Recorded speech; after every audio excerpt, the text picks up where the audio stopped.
আসসালামু আলাইকুম। আমাদের আলোচনার বিষয় আজকে দ্বন্দ্ববিধি। গত ক্লাসে দ্বন্দ্ববিধির পড়িয়েছিলাম ৬০ ধারা পর্যন্ত। আজ ৬৩ ধারা থেকে শুরু করব অর্থদণ্ড আদায়ের বিধান। দ্বন্দ্ববিধিতে অর্থদণ্ড আদায়ের বিধান বর্ণিত হয়েছে ৬৩ ধারা থেকে ৭০ ধারার মধ্যে।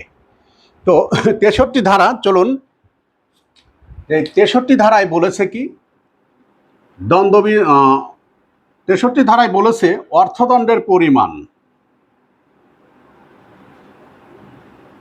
অর্থদণ্ডের পরিমাণ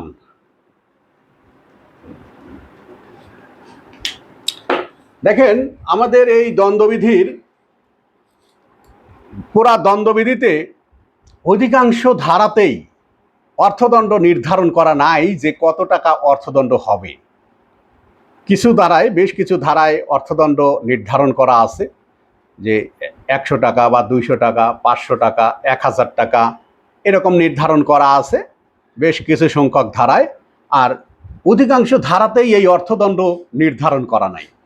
তাহলে যেই সকল ধারায় অর্থদণ্ড নির্ধারণ করা আছে সেই ক্ষেত্রে নির্ধারিত অর্থদণ্ড ভিতরেই দিতে হবে।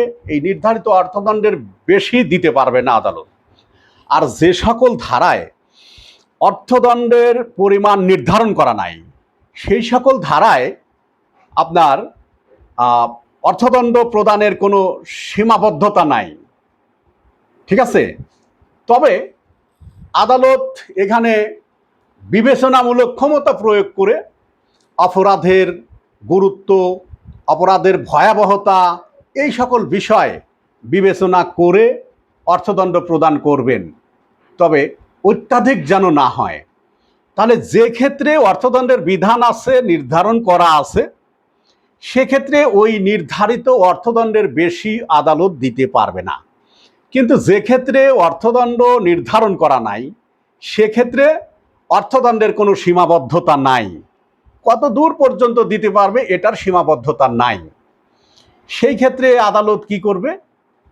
আদালত তার বিবেচনা করে আপনার অপরাধের গুরুত্ব, অপরাধের ভয়াবহতা এই সকল বিষয় বিবেচনা করে যেটা সমীচীন বলে মনে করেন সেই অর্থদণ্ডটা প্রদান করবেন। তবে আদালত অবশ্যই লক্ষ্য রাখবেন যেন অর্থদণ্ডটা তার অপরাধের তুলনায় অত্যাধিক না হয়। এ পর্যন্তই হচ্ছে ৬৩ ধারার বিধান। এবার আমরা নিব ধারা ৬৪ ধারায় বলছে অর্থদণ্ড অনাদায়ী কারাদণ্ড। ধারা ৬৪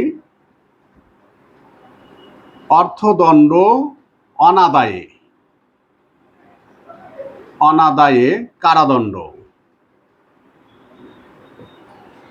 তাহলে অর্থদণ্ড দিছে, সেটা অনাদায় হয়েছে, আদায় করতে পারতেছে না আদালত, তখন আদালত কি করবে? তো অর্থদণ্ড অনাদায় হলে তখন কারাদণ্ড দেওয়া যাবে। তাহলে অর্থদণ্ড অনাদায়ে কারাদণ্ড, অর্থাৎ যে ক্ষেত্রে অর্থদণ্ড আদালত প্রদান করেছে কিন্তু এই অর্থদণ্ডটা আদায় করা হয় নাই বা দেয় নাই, সে অনাদায় হলে তখন কি করবে? ওই অর্থদণ্ড আদায় করার জন্য কারাদণ্ড দিবে। ঠিক আছে? এটাই হচ্ছে ৬৪ ধারার বিধান। ধারা ৬৫-তে বলছে, খেয়াল করেন, ধারা ৬৫ ধারায় বলছে যে ক্ষেত্রে অর্থদণ্ড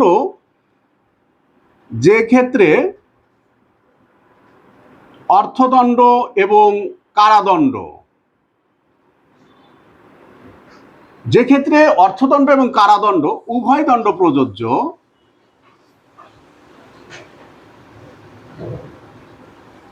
যে ক্ষেত্রে অর্থদণ্ড এবং কারাদণ্ড উভয় দণ্ড প্রযোজ্য, সেক্ষেত্রে অর্থদণ্ড অনাদায়ে কারাদণ্ড হবে কি পরিমাণ, সে কথাটা বলছে ৬৫ ধারায়।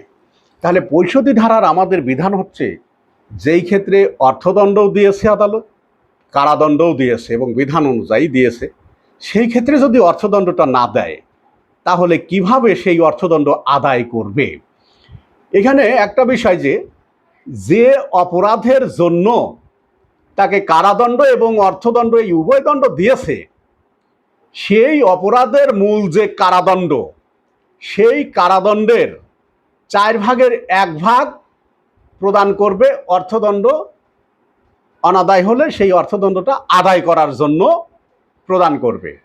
তাহলে মূল কারাদণ্ডের, যে অপরাধের জন্য অর্থদণ্ড এবং কারাদণ্ড দিল, সেই অপরাধের মূল যে কারাদণ্ড, সেই মূল কারাদণ্ডের 4/1 ভাগ।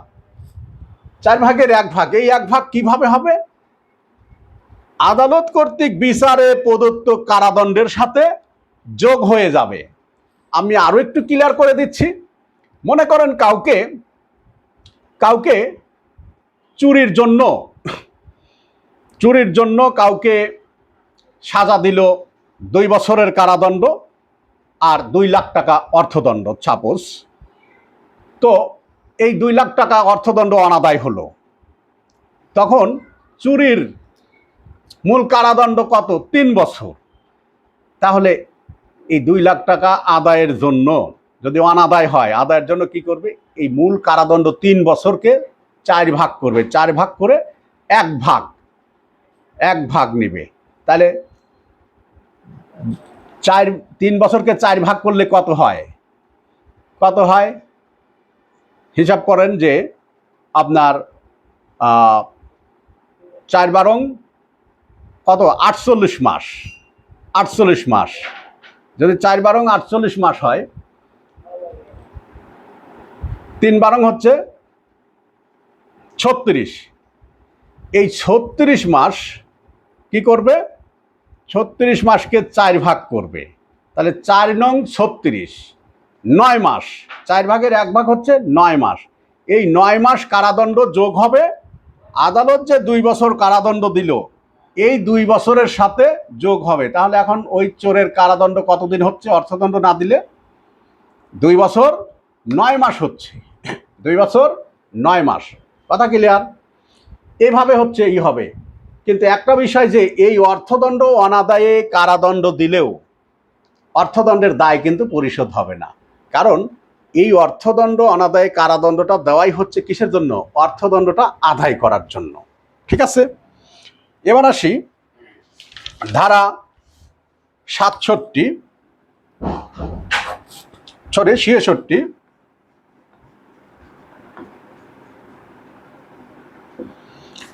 ধারা 66-তে বলছে অর্থদণ্ড অনাদায়ে কারাদণ্ডের বর্ণনা। অর্থদণ্ড অনাদায়ে কারাদণ্ডের বর্ণনা। তাহলে অর্থদণ্ড অনাদায়ে কারাদণ্ড হবে কোন ধরনের, কি পরিমাণ, কোন ধরনের হবে? সশ্রম হবে না বিনাশ্রম হবে? সে কথা বলছে 66 ধারায় অর্থদণ্ড অনাদায়ে কারাদণ্ডের বর্ণনা।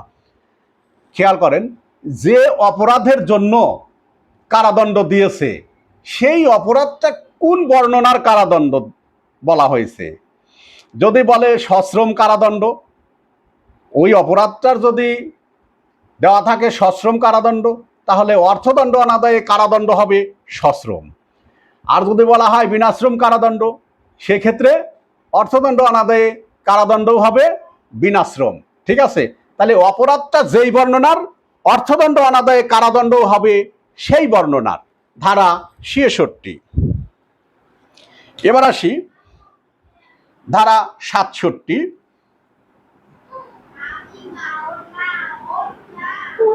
ধারা 67-তে বলছে যে শুধুমাত্র অর্থদণ্ডে দণ্ডনীয় অপরাধের ক্ষেত্রে যদি অর্থদণ্ড অনাদায় হয়, তাহলে সেই ক্ষেত্রে কারাদণ্ড দেওয়ার বিধান। তাহলে যেই ক্ষেত্রে শুধু অর্থদণ্ডের বিধান আছে, কারাদণ্ডের বিধান নাই, সেই ক্ষেত্রে অর্থদণ্ড অনাদায়ে কারাদণ্ড দেওয়ার যে একটা বিধান আছে, সেটা বলছে 67 ধারায়। যেমন যে সকল অপরাধের জন্য কারাদণ্ডের বিধান নেই, শুধু অর্থদণ্ড দিছে। মনে করেন করিমকে 5 লাখ টাকা অর্থদণ্ড দিছে, তার যে অপরাধ, কারাদণ্ডের বিধান নাই, শুধু অর্থদণ্ড। করিম সাহেব অর্থদণ্ড দিল না, তখন কি করবে? এই ক্ষেত্রে কিছু বিধান আছে, যেমন এই ক্ষেত্রে কারাদণ্ড দিলে, অর্থদণ্ড অনাদায়ে কারাদণ্ড দিলে তখন অলওয়েজ কি হবে? কারাদণ্ড হবে বিনাশ্রম। সশ্রম দিতে পারবে না, শুধু বিনাশ্রম দিতে হবে। আর অর্থদণ্ড যদি হয় 50 টাকা পর্যন্ত, তাহলে কারাদণ্ড দিবেন সেই ক্ষেত্রে 2 মাস পর্যন্ত। আর অর্থদণ্ড যদি হয় আপনার 4 মাস, তখন অর্থদণ্ড যদি হয় 100 টাকা পর্যন্ত, তাহলে 50 টাকা পর্যন্ত অর্থদণ্ড হলে কারাদণ্ড হবে 2 মাস। 100 টাকা পর্যন্ত মানে 51 টাকা থেকে যদি 100 টাকা পর্যন্ত হয়, এর মধ্যে হলে তখন হবে 4 মাস। আর যদি 101 টাকা থেকে উপরে যত টাকাই হোক, কারাদণ্ড হবে 6 মাস। আবার বলছি, 50 টাকা পর্যন্ত, 50 টাকা থেকে নিচে অর্থদণ্ড দিলে যদি না দেয় অর্থদণ্ডটা, কারাদণ্ড হবে 2 মাস। 51 টাকা থেকে 50 টাকা, 51 টাকা থেকে 100 টাকা পর্যন্ত হলে কারাদণ্ড হবে 4 মাস। 101 টাকা থেকে উপরে 1000 কোটি টাকা হোক, কারাদণ্ড হবে কতদিন? 6 মাস। সর্বোচ্চ কারাদণ্ড হবে 6 মাস। 1000, 5000, 10,000 কোটি টাকাও যদি অর্থদণ্ড দেয়, না দিলে তখন কারাদণ্ড কত?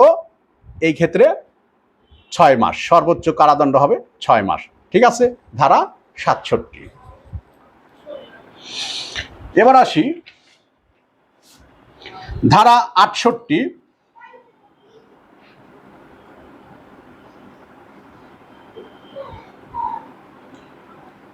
ধারা 68-তে বলছে অর্থদণ্ড আদায় করলে কারাদণ্ড সমাপ্ত হবে। অর্থদণ্ড আদায় করলে কারাদণ্ড সমাপ্ত হবে। খেয়াল করেন, কারাদণ্ড দেওয়ার উদ্দেশ্য কি? অর্থদণ্ডটা আদায় করা, তাই না?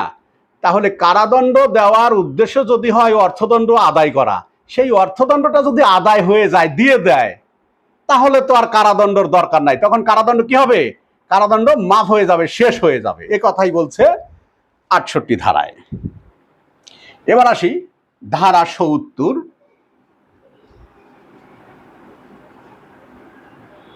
ধারা 70-এ বলছে 6 বছরের মধ্যে, 6 বছরের মধ্যে বা কারাবাসকালে মৃত্যুবরণ করলে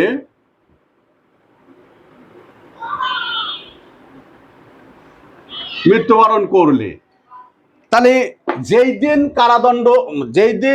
এই কারাদণ্ড দিবে বা অর্থদণ্ড দিবে, সেই দিন থেকে কি করবে? 6 মাসের মধ্যে, 6 মাসের মধ্যে করবে, অর্থদণ্ডটা আদায় করবে। আর যদি কারাবাস কালে থাকে, কারাবাস অবস্থায় থাকে, সেক্ষেত্রে কারাবাসের আগে, শেষ হওয়ার আগে যে কোনো দিন অর্থদণ্ড দিলে আদায় হয়ে যাবে। কারণ কি? সে তো কারাবাসেই আছে, সে তো বের হয়ে চলে যাচ্ছে না। তাহলে কি বলছে? 6 বছরের মধ্যে, যেই ক্ষেত্রে কারাদণ্ডের বিধান নাই, শুধু অর্থদণ্ড, এমন কোনো অপরাধের জন্য কাউকে অর্থদণ্ড দিয়েছে, সে তো জেলে নাই, তাহলে এই লোকের জন্য কি করবে? 6 বছরের মধ্যে অর্থদণ্ডটা আদায় করতে হবে। যদি 6 বছরের মধ্যে সরকার অর্থদণ্ডটা আদায় না করতে পারে, কোনো কারণে ফাইল চাপা পড়ে গেছে, মনেই নাই যে এই লোকের কাছে এরকম অর্থদণ্ড আছে, আদায় করতে হবে, ফাইল চাপা পড়ে না, অনেক সময় চাপা পড়ে গেছে, তাহলে তখন কি হবে? 6 বছর পার হয়ে গেলে আর ওই লোকের কাছ থেকে অর্থদণ্ড আদায় করতে পারবে না সরকার। ঠিক আছে? আর যদি কারাবাস থাকে, কারাবাসকালে মনে করেন যে কারো 10 বছর কারাদণ্ড হয়েছে, এই 10 বছরের মধ্যে যে কোনো সময় অর্থদণ্ড দিলে আদায় হবে। কিন্তু এখন কথা হচ্ছে, এই 10 বছর কারাদণ্ড চলা অবস্থায় যদি সে মারা যায় আর অর্থদণ্ডটা আদায় না করে, আবার 6 বছরের মধ্যে যদি মারা যায়, অর্থদণ্ড আদায় না করে, তখন কি করবে? তার সম্পত্তি থেকে এই অর্থদণ্ডটা আদায় করা হবে। তার সম্পত্তি নিলাম করবে, ক্রোক করে, নিলাম করে, বিক্রি করে এই অর্থদণ্ডটা আদায় করবে, মাপ নাই। তাহলে মরে যাওয়ার পরেও কিন্তু এই অর্থদণ্ডটা রেহাই পাবে না। কখন? যদি 6 বছরের মধ্যে আপনি যদি মারা যান অর্থদণ্ড না দিয়ে, যেই ক্ষেত্রে কারাদণ্ড দেয় নাই, শুধু অর্থদণ্ড দিছে, সেই ক্ষেত্রে অর্থদণ্ড না দিয়ে যদি আপনি মারা যান, আপনার 6 বছরের মধ্যে মারা গেলে না দিয়ে সম্পত্তি বিক্রি করে আদায় করা হবে। আর যদি কারাবাস থাকেন, কারাবাস থাকা অবস্থায় যদি আপনি মারা যান অর্থদণ্ড না দিয়ে, আপনার সম্পত্তি বিক্রি করে এই কারাদণ্ডের ক্ষেত্রে আপনার অর্থদণ্ডটা আদায় করা হবে। বোঝাতে পারছি? মাপ নাই। এই ছিল হচ্ছে ৭০ ধারার বিধান। এবার আসি ধারা আপনার ৭৩। ধারা ৭৩-এ বলছে নির্জন কারাবাস।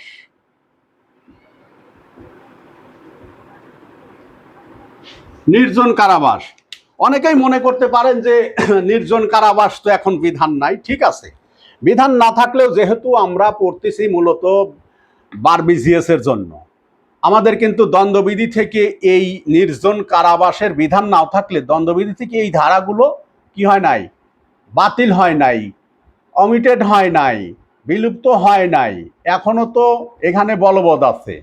যেহেতু বলবৎ আছে ধারা, এখান থেকে পরীক্ষার জন্য প্রশ্ন হতেই পারে। কার্যকর নাই, এই ধারার বিধান বলবৎ না থাকলে কি হবে? ধারা তো বলবৎ আছে, কাজেই আমরা এখান থেকে এই জিনিসগুলো আমাদের জানার দরকার আছে। প্রশ্ন হতেও পারে, তাহলে নির্জন কারাবাস কাকে বলে, সংজ্ঞা দিয়েছে কোথায়? এটা হচ্ছে ৭৩ ধারায় দ্বন্দ্ববিধির। তাহলে নির্জন কারাবাস কাকে বলে? জনসহচার্য ব্যতীত যেই কারাবাস তাকে বলে নির্জন কারাবাস। মানুষজন ছাড়া, যেখানে কোনো লোকজন নাই, আলো বাতাস নাই, মানুষজন ছাড়া, জনসহচার্য ছাড়া যে কারাবাস তাকে বলে নির্জন কারাবাস। ঠিক আছে? আর এই নির্জন কারাবাস দেওয়ার একটা বিধান আছে। মূল কারাবাস আদালত বিচার করে যদি কারাদণ্ড দেয়, মনে করেন 6 মাস, তখন নির্জন কারাবাস হবে 1 মাস।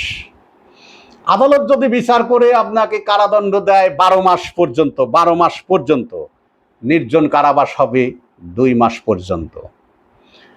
আদালত বিচার করে যদি আপনাকে কারাদণ্ড দেয় 1 বছরের বেশি, 12 মাসের বেশি বা 1 বছরের বেশি, তখন নির্জন কারাবাস হবে 3 মাস। কয় মাস? 3 মাস। সর্বোচ্চ নির্জন কারাবাস হবে 3 মাস। ঠিক আছে? তাহলে 6 মাস কারাদণ্ড দিলে, বিচারে আদালত 6 মাস কারাদণ্ড দিলে নির্জন কারাদণ্ড হবে 1 মাস। 12 মাস পর্যন্ত বিচার করে কারাদণ্ড দিলে নির্জন কারাদণ্ড হবে 2 মাস। 12 মাসের বেশি যদি কারাদণ্ড দেয় আদালত, সেই ক্ষেত্রে নির্জন কারাবাস হবে এর সাথে 3 মাস, সর্বোচ্চ 3 মাস। ঠিক আছে? এখন খেয়াল করেন, ধারা ৭৪-এ বলছে সীমা, নির্জন কারাবাসের সীমা। ধারা ৭৩ নির্জন কারাবাসের সীমা। নির্জন কারাবাস 1 মাস, 2 মাস, 3 মাস, যেটাই দিক, কারাদণ্ড মনে করেন যেদিন শুরু হবে, প্রথম দিনই কিন্তু নির্জন কারাদণ্ডে দিতে পারবে না। প্রথম কি হবে? জোন। 14 দিন জোন, 14 দিন নির্জন। তাহলে কারাদণ্ড দিবে, নির্জন কারাদণ্ড যেদিন দিবে সেদিন থেকে সর্বোচ্চ 14 দিন পর্যন্ত দিতে পারবে। 14 দিন, এক নাগারে 14 দিনের বেশি নির্জন কারাবাস দিতে পারবে না। ঠিক আছে? তাহলে 14 দিন নির্জন কারাবাস দেওয়ার পরে ওই আসামিকে আবার মানুষজনের মধ্যে নিয়ে আসতে হবে, স্বাভাবিক কারাগারে নিয়ে আসতে হবে, জনসহচার্যের মধ্যে নিয়ে আসতে হবে। নিয়ে এসে আবার কমপক্ষে 14 দিন রাখতে হবে। কমপক্ষে 14 দিন রাখার পর আবার তাকে নির্জন কারাদণ্ড দিতে পারবে, নির্জনে রাখবে সর্বোচ্চ 14 দিন। এইভাবে আদায় করবে, অর্থাৎ 14 দিন জোন, 14 দিন নির্জন, 14 দিন জোন, 14 দিন নির্জন। এইভাবে নির্জন কারাবাস আদায় করা হবে। প্রিয় স্টুডেন্ট, আমরা পরবর্তীতে এই দ্বন্দ্ববিধির সাধারণ ব্যতিক্রম জেনারেল এক্সেপশন ধারা নিয়ে আসব। ধারা 76 থেকে 106 এর মধ্যে আলোচনা থাকবে। পরবর্তী ভিডিও পেতে আপনারা ইউটিউব চ্যানেলটি ল এক্সপ্রেস ইউটিউব চ্যানেলটি সাবস্ক্রাইব করে রাখবেন। আমাদের পরবর্তী ভিডিও আপনাদের কাছে পৌঁছে যাবে ইনশাল্লাহ। ভালো থাকবেন সবাই। আল্লাহ হাফেজ। আসসালামু আলাইকুম।